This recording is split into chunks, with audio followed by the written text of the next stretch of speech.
Yo, Game Theory did a video, and you know what it's about. Oh, man. Yo, let's just get right to the video. I'm actually very excited for this one. All my Minecraft players already know what it's about. Let's react to the video, baby.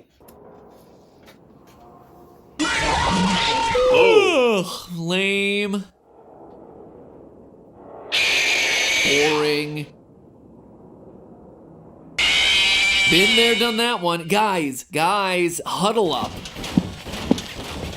Y'all here? It's kind of hard to count you all. At this point, there's more of you than there are Pokemon species. Paper plate people. Here. Obscure lore-filled egg baby. Here. Jar of pickles. Great, listen up everyone. Y'all have a big problem on your hands. You all are yesterday's news. People know about you. They survived you. They remember you. Well, except for you, egg baby. Long story short, guys, people know what to expect of you. To be scary, you need to be unexpected, new, unpredictable. And that's why, gentle bears and lady chicks, I introduce you to the new breed. Welcome to the family, guys.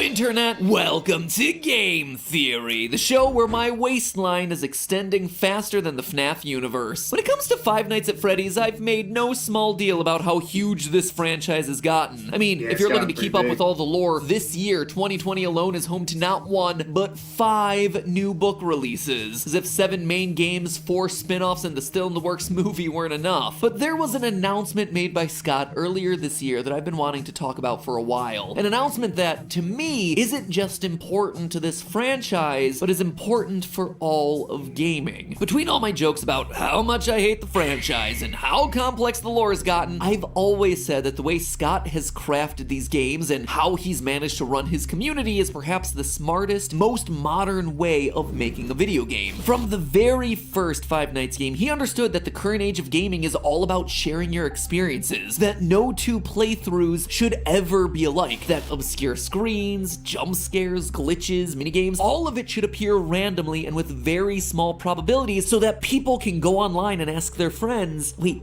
did you see that? Was this a real thing? From the first appearance of Golden Freddy in the newspaper clippings in FNAF 1, all the way up to help wanted surprise Easter eggs of coffee from his early game The Desolate Hope, these sorts of things form the lifeblood of this franchise. That is what gets people talking about your game, and sharing videos of your game. And yet, it's a game design feature that shockingly modern developers just don't seem to do. But all of that's happening on the micro scale. Today we're zooming out to talk about the big picture. Another move that Scott's made that completely bucks the trend of modern game development and truly embraces what it means to lead a successful franchise in 2020 and beyond, an age of creators and accessible game making tools. I'm speaking, of course, about the Fazbear Fanverse Initiative, something Scott announced back in August of this year. In case you haven't heard about this thing, here's a quote from the Reddit post. There have been some great fan-made spin-off universes created in this community, and I want to see them keep going. That's why I've put some of my own cash toward development of new games in those game series. However, I'm going to stay out of the development side of things so that these creators can do their thing. They're going to develop these games and interact with the fan base just as they would have normally. And when the games are done, they'll be released on Game Jolt for free, just like normal. The difference now is that they'll also be bundled up with other games and sold on most major consoles and mobile as well. At least that's the plan. Did I mention there may be some toys and other merchandise of these fan games too? It's a project that's designed to invest in those franchises, give back to the developers, and hopefully bring new entries to those franchises as well. So the TLDR version of this, Scott's pulling a reverse Nintendo. He's embracing and extending fan games. He's investing in them, helping them with distribution, and heck, maybe even merch. The first wave of this initiative involves 5 titles. Five Nights at Candy's 4, which, is just FNAF, but with cats. Pop Goes Evergreen, which is, FNAF with rodents. One Night at Flumpty's, which is FNAF with eggs. The Joy of Creation, which is FNAF, but on fire. And FNAF Plus, which is, well, it's just FNAF. Plus. That is obviously a big simplification of all these games just for the joke, but you get the point here. They're all spin-off games with the basis of Five Nights at Freddy's. Now, all of this sounds well and good, right? I mentioned that it seemed like Scott Cawthon was taking the initiative to embrace and extend existing fan works, and those are words with warm and fuzzy vibes, but they're also words that have, well, they have themselves a history that's a lot less warm and fuzzy than you might think, thanks to a third E that's less mentioned, extinguish. That might sound harsh and seem like it's coming out of nowhere, so let me explain what I mean with all this. I think it's necessary to talk about another company that publicly took the embrace and extend approach and what it meant for the evolution of an industry and how Scott is taking a similar approach but turning it on its head. Ladies and gentlemen, it's time for a lesson on everyone's favorite game theory topic, antitrust law. Antitrust law seems to be a hot topic these days, with Facebook robot Mark Zuckerberg and Twitter CEO Jack Dorsey getting grilled in front of Congress this year not just once, but twice. While it might be a trending topic in 2020, big tech companies getting taken to task for monopolistic and anti-competitive business practices is nothing new. Back in the 90s, before companies like Google and Twitter and Facebook were but a twinkle in some source code's eye, the tech giant that everyone had their sights on was Microsoft. And mind you, this was almost a decade before anyone had even heard of an Xbox. This is back in the days of Internet Explorer, who, let me tell you, was facing some fierce competition from the likes of Chrome? Firefox? Heck no, this is the 90s, baby. Their competition looked a lot more like Netscape Navigator and Mosaic. And Microsoft resorted to some, not so pleasant, and as it turns out, not so legal tactics in order to edge out the competition. During the 90s, Microsoft was public about their strategy of embrace and extend. The basic idea is that you start by finding something that someone else has made, like a technology standard, a protocol, or a tool of some kind, and say, cool, we're gonna embrace it and start using it ourselves. And then you extend upon it by saying, well, this thing that someone else made is cool and all, but we're gonna make it even bigger and better. We're gonna build our own proprietary technology on top of it, and people can begin using our version of that old standard. Steve Ballmer, who at the time was the executive vice president of Microsoft and went on to be president and later CEO, described it in an interview with the New York Times. Quote, new products and services should simply be extensions of the old. Whether it's me or the guy who replaces me because we don't do well, we'll keep coming, and we will do well. Yeah, I'd say you did pretty well for yourself, Microsoft, and largely because of this embrace and extend motto. Heck, according to one article I read, a Microsoft employee even wrote a song titled The Battle Hymn of the Reorg that ended with that exact phrase. The song goes a little something like this. Oh, our eyes have seen the glory of the coming of the net. We are ramping up our market share. Objectives will be met. Soon our browser will be everywhere. You ain't seen nothing yet. We embrace and we extend. Man, and I thought I was nerdy. On its face, the policy of embracing and extending tools and protocols made by other people seems generous, right? You're adding to what's already there. But what this hides is the fact that once you take an existing standard and extend it with your own proprietary technology, you own the part that you're adding. And not only that, you're replacing the original public open standard with your own version that you alone have control over, effectively taking ownership over a standard that someone else created. And when Microsoft talked publicly about the first two E's, there was a hidden third E that they didn't like to mention in public, extinguish. Because once you've extended the old standard with your own proprietary additions, having effectively hijacked something that someone else had made, you now have control that you can use to extinguish the competition. By the way, that third E, extinguish, isn't just speculation on the part of Microsoft haters. Though Microsoft never talked about it publicly for obvious reasons, an investigation by the US Department of Justice found that the motto extend, embrace, extinguish was used in Microsoft internal communications. And considering that the entire court case centered around the fact that Microsoft was allegedly using anti-competitive practices to bar other companies from competing with them, the fact that they were literally trying to extinguish the competition didn't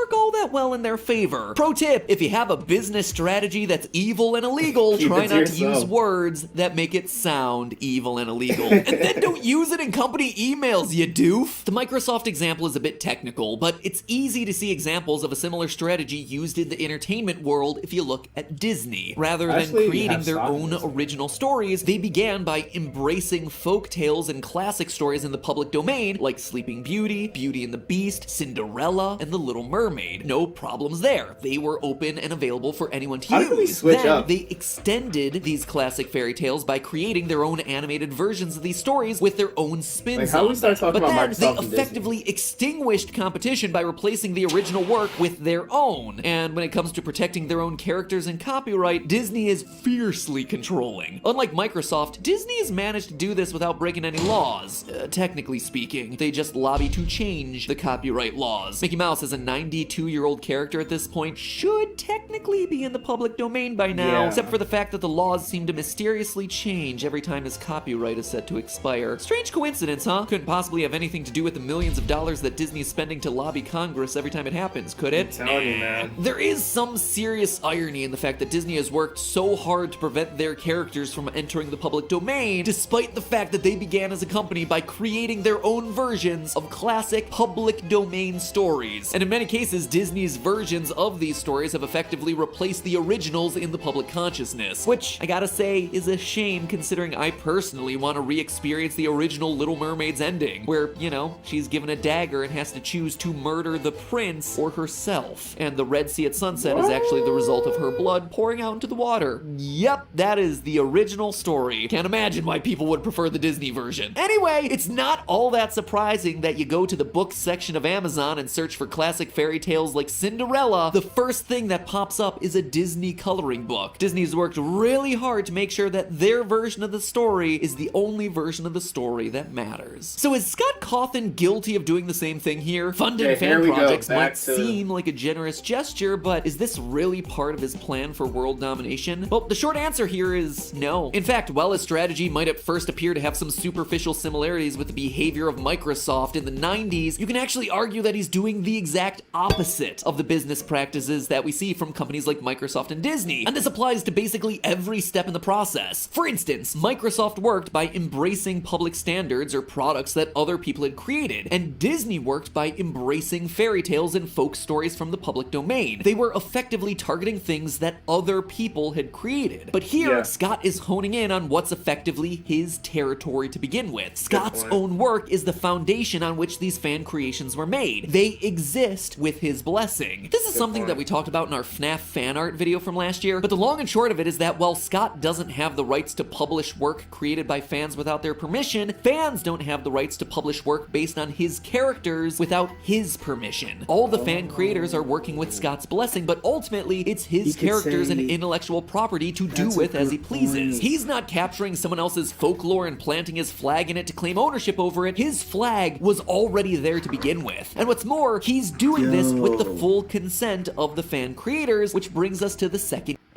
extend. Rather than trying to extend these fan works for himself in a way that would allow him to claim creative ownership over them the way that Microsoft did, he's leaving the power in the hands of the fan creators and letting them be the ones to extend their own fan lore. And lastly, the third E, extinguish. Once again, it feels like Scott's doing the opposite of the original EEE strategy. Rather than trying to quash other creators so that the only thing left in the space is his original FNAF games, the entire point of this initiative is to include and promote other creators who can offer their fan games as an alternative. Not satisfied with only 7 official FNAF games? Here, check out what other people have made. And now, you can check them out on more platforms since they're coming to consoles and smartphones, and Scott Cawthon has given them the development resources to make it happen. So yeah, I think that far from being an example of a monopolistic business trying to control everything, this is an example of the opposite. Rather than being overprotective with his IP and issuing a cease and desist to anyone who tries to create their own fan game or spin on his creation, Scott is doing the opposite. He's giving the fan community's biggest developers even more resources, all while letting them have control over their own products. If all of this is starting to sound like one big puff piece and you're feeling ripped off that you got this far into a video without any tea being spilled, sorry, the drama you're looking for is in another castle. Because this, to me, feels like the future of the games industry. In the internet age, this age of social media, we are a culture of remixes.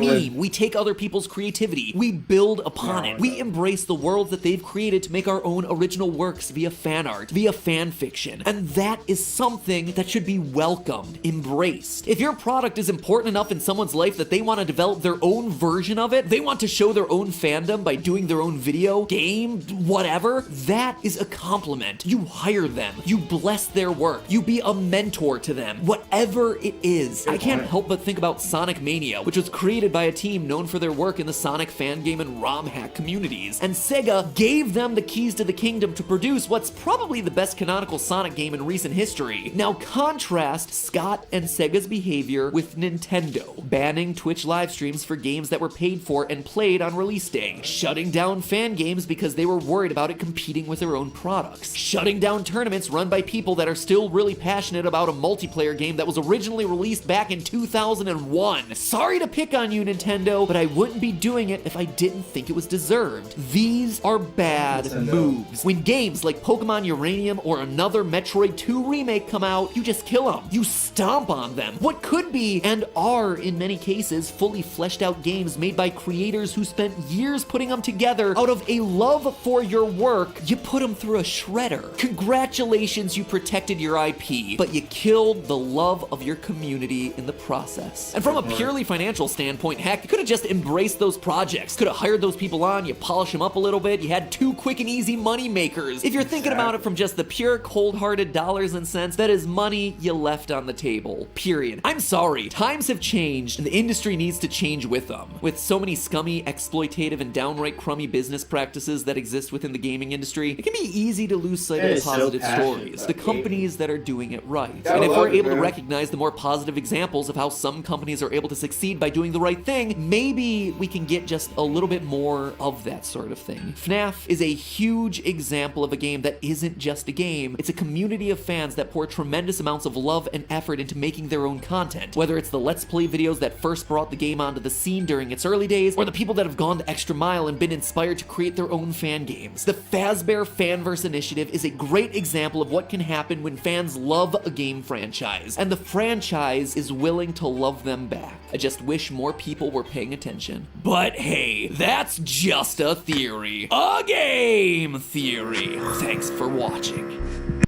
That wasn't a bad episode. I actually really enjoyed that game theory. Especially because it's about FNAF, man. I love FNAF. Again, it's been your humble and gracious host, Easy. Don't forget the NWA. Man, I appreciate y'all. Thank you so much. Peace out, homies.